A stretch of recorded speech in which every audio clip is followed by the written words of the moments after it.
Hi friends, welcome back to my channel where we talk about true crime cases from around the world. Today, we're traveling to India.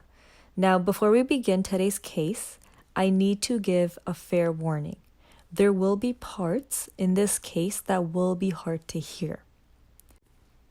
At 9:30 p.m. on December 16, 2012, a 23-year-old medical student, Jyoti Singh, had just finished watching Life of Pi with her friend Arvindra Pratap Pandey and were waiting for a ride to go home.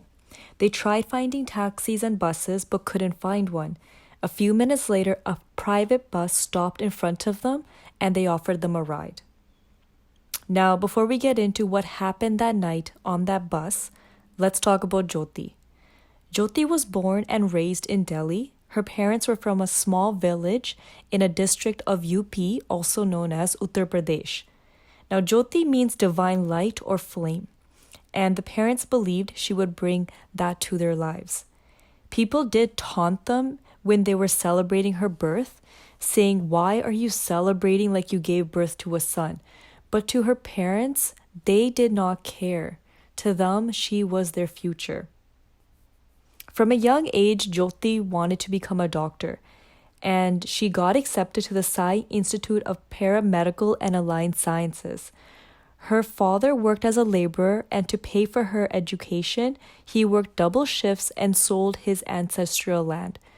Just because they weren't wealthy or well off, that didn't stop them, nor did they discourage her to not pursue higher education.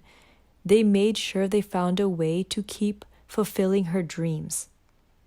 The reason was because the father, from a young age, always wanted to become a teacher, but when he was young, school wasn't considered important and it was considered a waste of time. So from that moment on, he vowed to himself that whatever his children wanted to do, he would support them and he will find a way to push them and to fulfill their dreams. In a way, sending them to school was kind of fulfilling his desire to gain knowledge.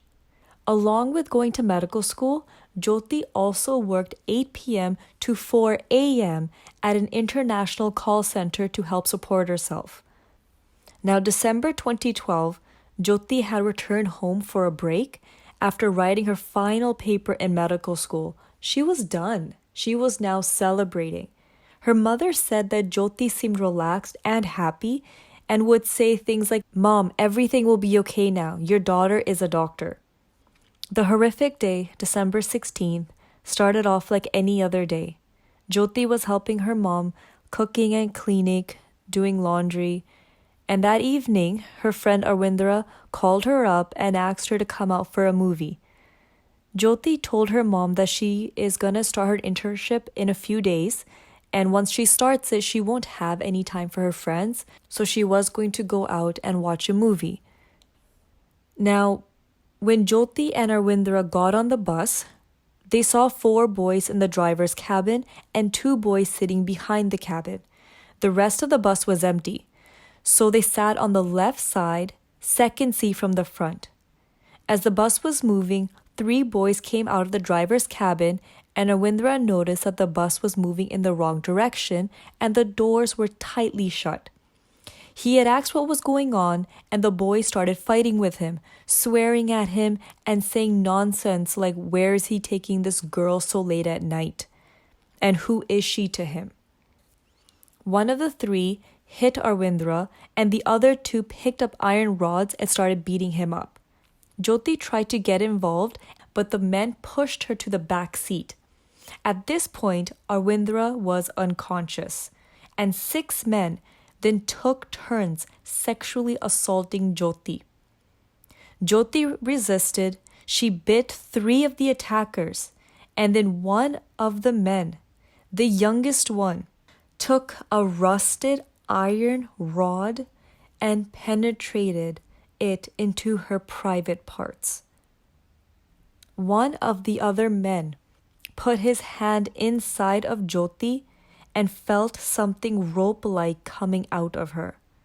He pulled it and realized it was her intestines.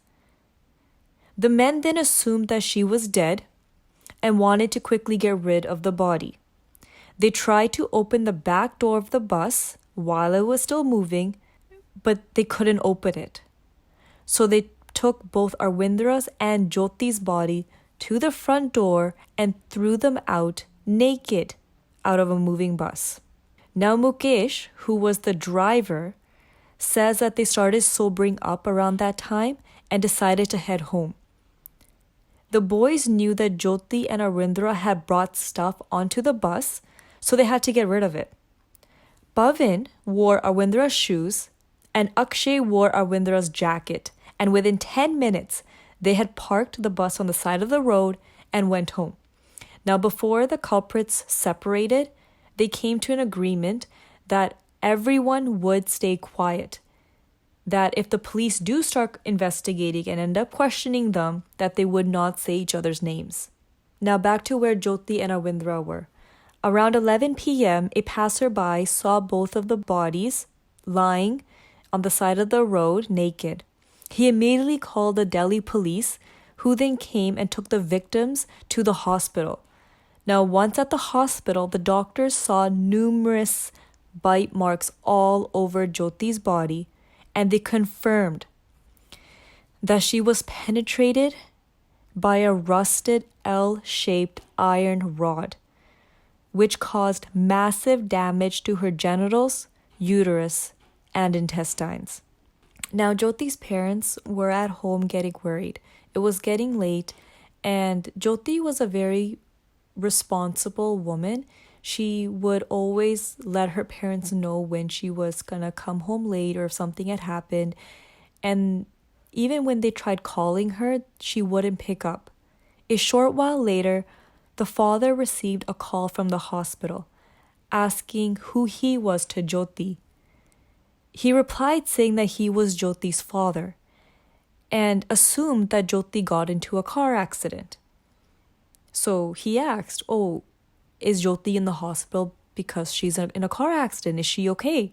The doctor replied no, but that she had been sexually assaulted. According to Dr. Reshmi Ahuja, Jyoti was brought into the hospital around 11:30 p.m. and she was bleeding profusely from her private part. Jyoti was conscious though, and she described everything in detail to the doctors and the female officers. The doctors told the parents that in over 20 years of their careers, they have not seen a case like this before. According to Jyoti's injuries, the doctors were expecting her to only survive for a maximum of a few days. Now, the media got a hold of this, and the news spread like wildfire the next day. Now, according to Indian law, the name of a sexual assault victim is not to be released in the media. So instead, the media outlets used various other names, such as Jagruti, which means awareness, Amanat, which means treasure, Damani, which means lightning, and the most well-known for this case, Nirbhaya, which means fearless one. Now you may be wondering, how did her real name come to the media? The father on January 5th was quoted saying, "We want the world to know her real name. My daughter didn't do anything wrong. She died while protecting herself. I am proud of her. Revealing her name will give courage to other women who have survived these attacks. They will find strength from my daughter." And from that moment, the father had revealed to the media that his daughter's name was Jyoti. Now back to December 17th, protests and chaos erupted all over India, not just Delhi, but it was everywhere. It wasn't just because of what happened to Jyoti that sparked the fire, and many people did protest because of her, but it was also for the need of change. Why a woman is always wrong? Why can't a woman feel safe in her own town? Why can't a woman wear what she wants and go where she wants? People wanted justice, not just for Jyoti, but for all the women that have been the victims of rape. Now, the police knew that they had to fast track this case. They had to give the public an answer right away. So the police started their investigation from where Jyoti and Arvindra were found. They started looking at the CCTV footage of nearby hotels to see if they could get a clue, and luckily one CCTV camera was facing the highway, and they noticed that a bus had passed by the hotel twice, which is suspicious, especially for a bus going on a highway, and that too a school bus. So this helped them narrow down to about 56 to 60 buses. Now, a bit later, a tip came in that they saw a school bus parked on the side of the road close to where Jyoti and Arvindra were found. Right away, a team went to go check it out. As the team approached the bus, they realized that yes, this bus perfectly fits the description. Suddenly, a man, runs off of the bus and bolts the opposite direction. Well, quickly the police nab him, and this was Ram Singh. Now, Ram Singh, once in custody, admitted to everything. 4 of the 6 rapists lived in that area, so the police went and arrested Pavan, Vinay, and Mukesh. The juvenile, however, was arrested on December 21st, and Akshay Thakur was the only one left. He had fled to Bihar, and from there, the police had arrested him on December 21st also. Akshay's wife, Devi, still believes he couldn't have done such a thing. Even though the police quickly nabbed the culprits, protests went on for a month. It grew so much. As days went on, it just kept on growing. So much so that Jyoti's news spread to the mainstream international media. On CNN, BBC, it was everywhere. People from the US, UK, Canada, they were all watching it and just waiting for what's gonna happen next. Outside of the hospital where Jyoti was, people would come and leave notes at the gates. On December 19th, Jyoti went through her 5th surgery, which removed most of her remaining intestines, which were damaged in the attack. On December 21st, the government appointed a team of doctors so she would receive the best care. By Christmas, she remained incubated, on life support, and in critical condition. She had internal bleeding due to sepsis, which was somewhat controlled. On December 26, a cabinet meeting took place and decision was made to fly her to Singapore's Mount Elizabeth Hospital and Medical Center. Now, many people didn't support this decision to transfer her since she was in such critical condition, and people and doctors thought that she would not make the flight, and they called it a political move, but we don't know that for sure. Now, during that 6-hour flight, Jyoti did go into cardiac arrest. The doctors on the flight with her did stabilize her, but she went without a pulse for about 3 minutes. On December 28th, the CEO of Mount Elizabeth Hospital said the victim suffered brain damage, pneumonia, and abdominal infection, and that she was fighting for her life. On December 29th, Jyoti had passed away. In an interview, Jyoti's mom recalls her last moments. She says that Jyoti had ragged breathing and said, "Sorry, Mummy, I gave you so much pain. I'm sorry." And then she passed away. Now, there is information floating around of what exactly were Jyoti's last words.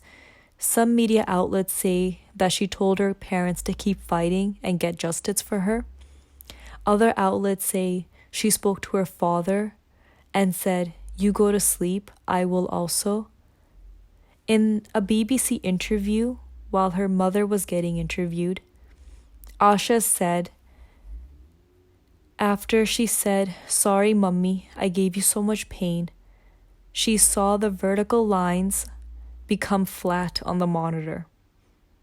And that is the moment she knew her daughter had passed away. On December 30th, Jyoti was cremated in Delhi under high police security. Now let's talk about these rapists. Mukesh and Ram. Ram was the person that was found running from the bus. Those two are brothers, the driver Mukesh and Ram. Since they were younger, they loved creating mischief. They had fights with other kids, and as kids, they would shock each other with loose electrical wires. In an interview, Mukesh said, "Boys and girls aren't equal. Girls are made to look after the home and be in the home, not to be outside going to bars and clubs and wear Western clothes.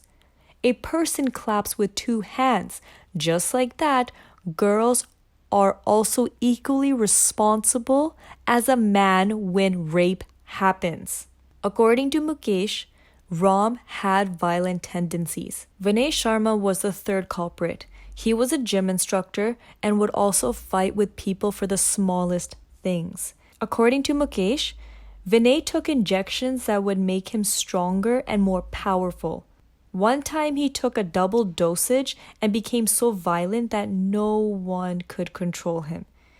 Pavan Gupta, the fourth culprit, would also fight but would mostly sit in the bus by Mukesh as he drove and just talk to him. Akshay Thakur, number 5, was close to Ram. Each morning he would come to their house and bring cha. He had a wife and a young son. Now Devi, who is the wife, still believes that Akshay could never have committed this crime. Now the sixth culprit was a 17-year-old juvenile. And he used to clean the bus after a full days of driving. Now, on the day of December 16th, around 5:30 p.m., Ram went over to Akshay's house and suggested to get food and chill since he brought a bottle of alcohol. They ended up getting way too drunk, and after they met up with everyone else and decided to go drive around and have some fun. Now let's talk about the trial. Awindra Pratap Pandey testified in court on December 19th, 2012. On December 21st, he recorded his statement with a subdivisional magistrate at the hospital in front of the Deputy Commissioner of Police. Also, the government promised to file the charge sheet quickly and seek the maximum penalty of life imprisonment. Because of all the protests, on December 24th, the police promised to file the charge sheet within 1 week. On December 27th, a parliamentary standing committee on home affairs met along with the Union Home Secretary and the Delhi Police Commissioner to discuss the issues. This led to the Delhi High Court approving the creation of 5 fast-tracked courts to try rape and sexual assault cases. Usually it takes months to file a charge sheet against the rapists, and because of the protests, because of everything was happening, the police had to promise and had to push for a faster investigation, a faster filing. I've heard one story where it took 10 months. It took 10 months just to file a charge sheet against a rapist. But because of what was happening all over India, they knew they had to do it right away.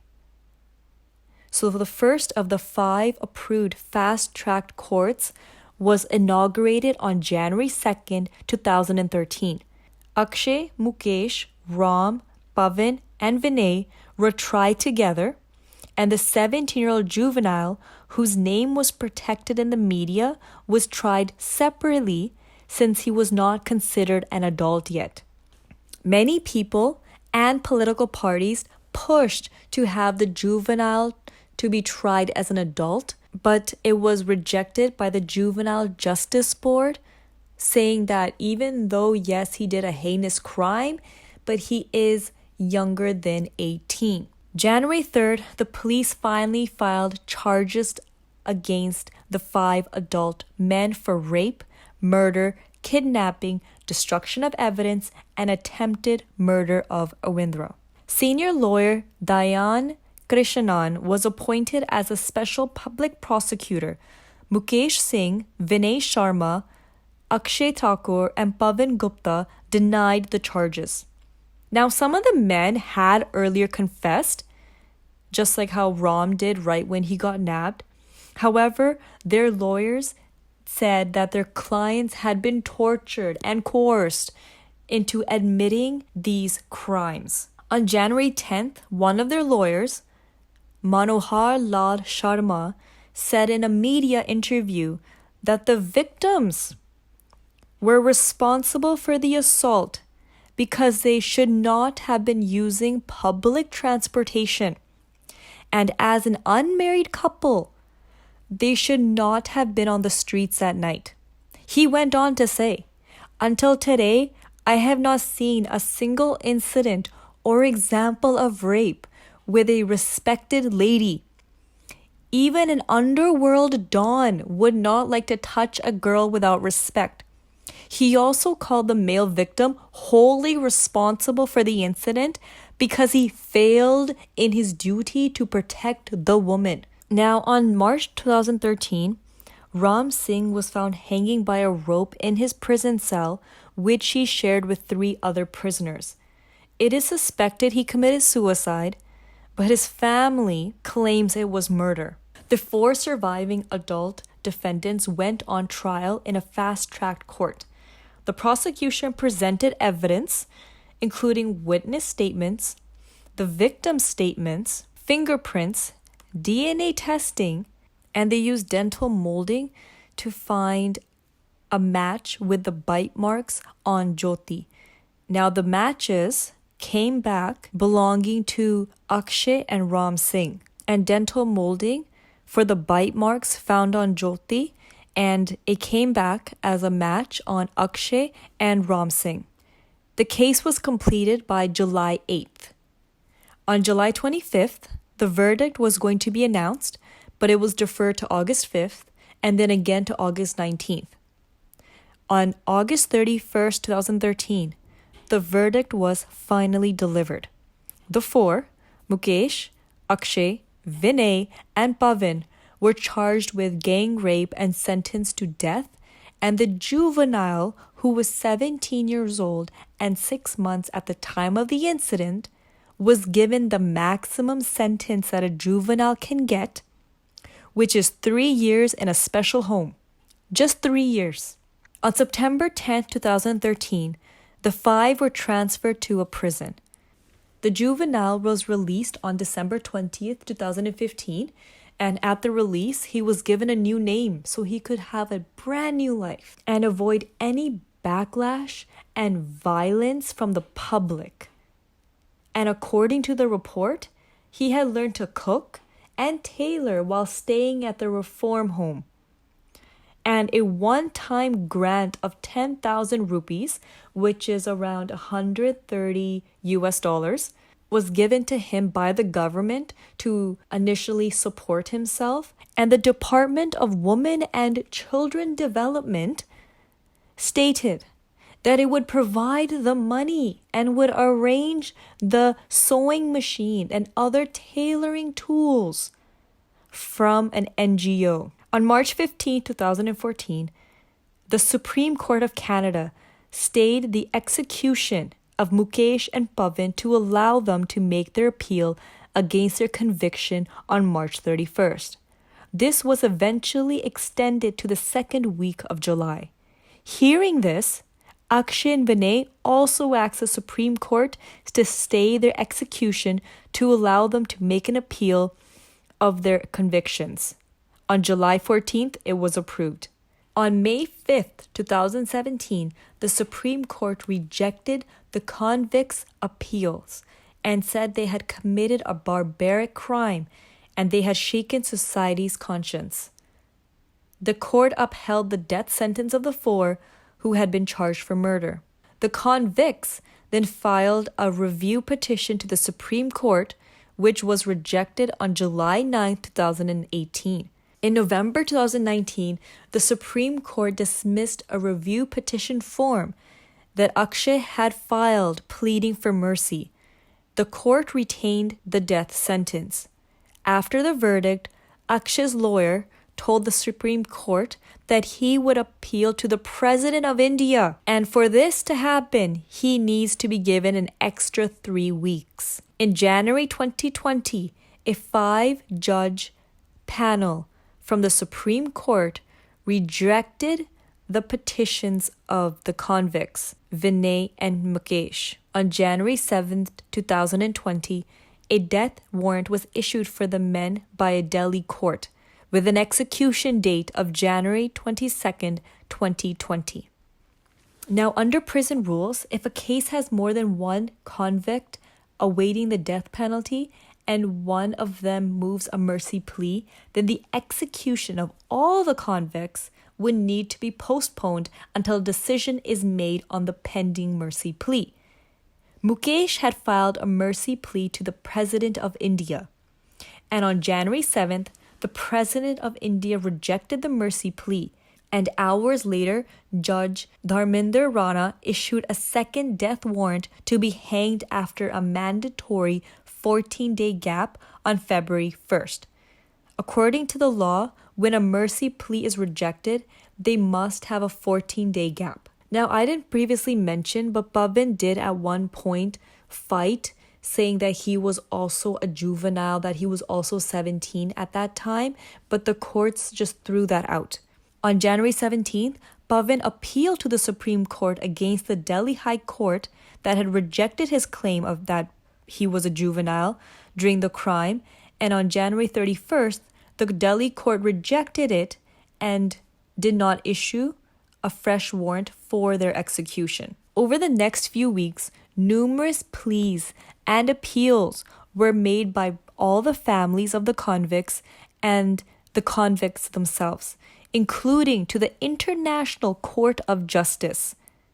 There was a third death warrant which was issued on February 17th, and then a fourth issued on March 4th. On March 20th, 2020, at 5:30 a.m., Mukesh, Vinay, Akshay, and Bhavin were hanged and pronounced dead after 30 minutes. The 4 convicts refused their offers for a last meal and new clothes, and allegedly, Mukesh had requested to donate his organs. In 2013, Nirbhaya was awarded one of the International Women of Courage Awards from the U.S. State Department.